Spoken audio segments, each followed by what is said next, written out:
Merveille na sali ba frite. Na ba ka ke Jordan ta sali ba frite. Ta na bisaki yo kotika ka ndeko na mobali ya sala ba frite. Apandi mafuta na kati ya cuisine. Yepe kam ta sali ba sani na ibaki.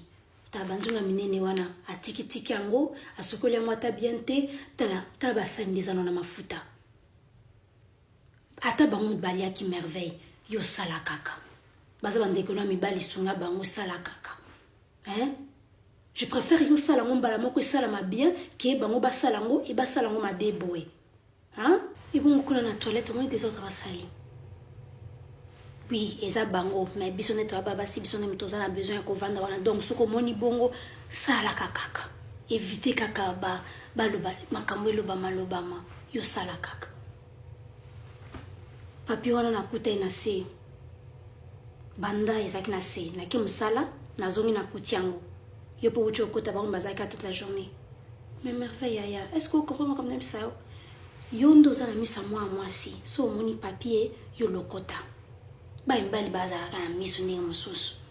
Yo sala kaka. Yaya moyen pesa aurait passé les bango ba chemise. Oh, si tu baba yeba. Merveille ba okukate, sali la bango s'il te plaît. Yo nous aurait passé kamba mo sali la bango. Yaya pardon. Jordan problème.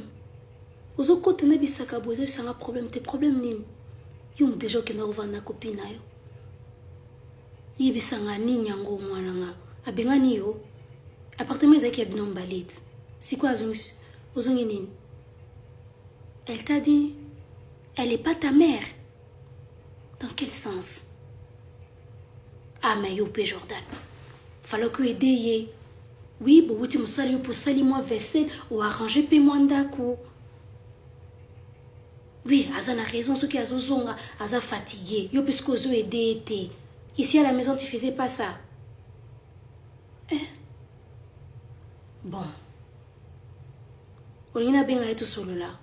Jordan, yo bien sur la santé. D'autres télémons là, vraiment papa mon colobo, yo bisanga que yo bien sur la santé. Vous appelez un kilo ya koye bisanga. Je n'ai pas fait ça à la maison. J'ai pas l'habitude de faire ça. Au vent dans la moutute. Chambre na ope déjà et comme débarras ya biloko na otinda na king. So là likolo ya ba sakolali. Bichilix. Bichilwalwa.